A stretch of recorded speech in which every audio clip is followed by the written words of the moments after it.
Hello and welcome.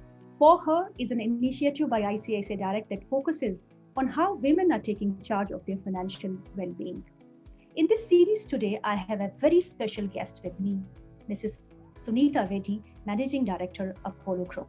Sunita is leading the group and looks after the corporate strategy, corporate finance, funding, investments, mergers and acquisitions with the objective of accumulating and accelerating growth and optimizing profitability for the entire group. Let's all welcome Ms. Reddy. Thank you. Pleasure to be with you today on this very important occasion. Ma'am, recently I came across a statement made by you, and I quote, "Our economy needs our women to hold steady and increase their contribution in both formal and informal economy. Gender parity brings clear economic dividend." Ma'am, though we are progressing in the right direction, but much more needs to be done. Your thoughts on the same?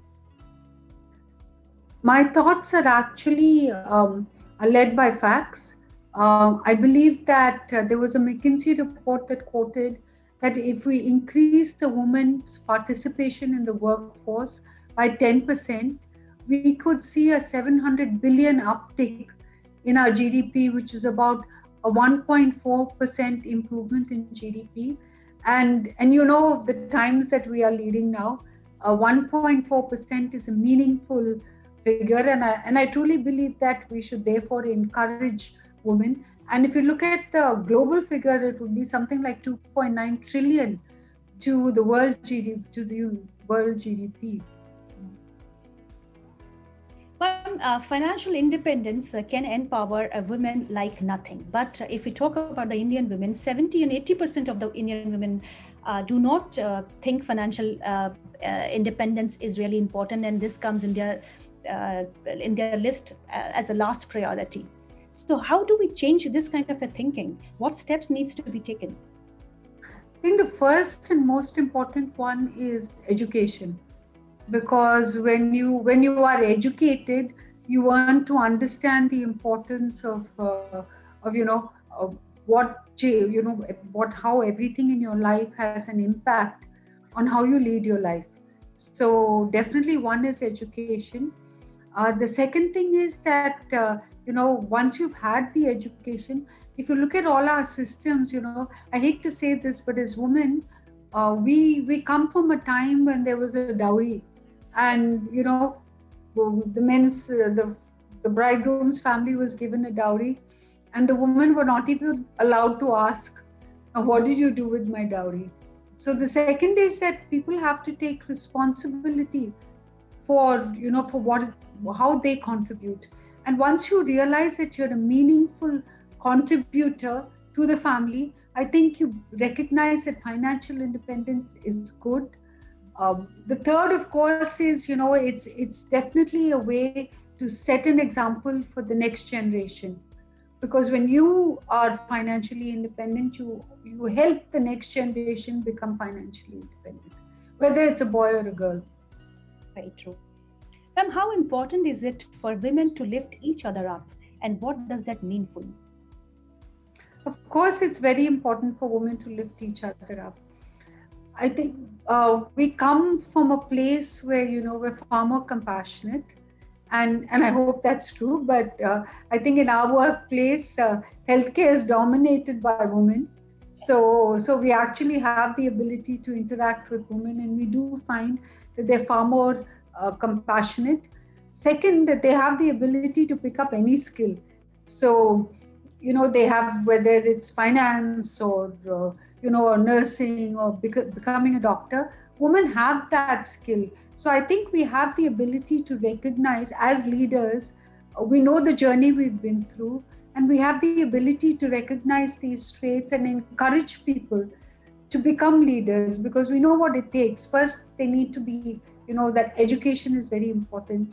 Second, to show a level of commitment to work, that is extremely important. I think the third is to be able to communicate your ideas. Very often we find that women communicate less and they're listening in a meeting, but I think communication and the ability to deal with confrontation.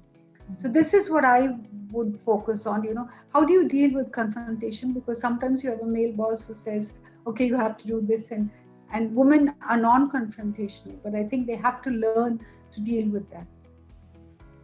How is it like working together in a team and ensuring equal opportunities for both men and women at all levels? I think it's very exciting. Um, but the team is not together because we're women or men. I think the team is together because uh, jointly we bring a value to the company that is sustainable, and it's not incremental value. What we bring is exponential value.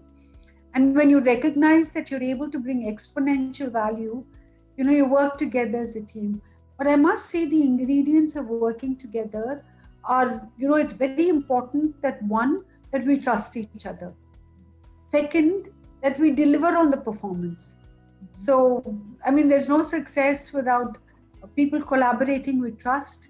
There's no success unless you're actually able to deliver on the performance. The third is that we continue to be focused on our purpose in life, and that's what we do. I think at Apollo, the reason for our success is that we're all about improving the lives of others. So there's a value proposition that the whole team buys into. How do we improve the lives of society at large? And it's that value proposition that makes the whole team, the belief in that value proposition that makes the whole team a success. Ma'am, you are inspiration to many, including me. What inspires you to keep going and why? Thank you.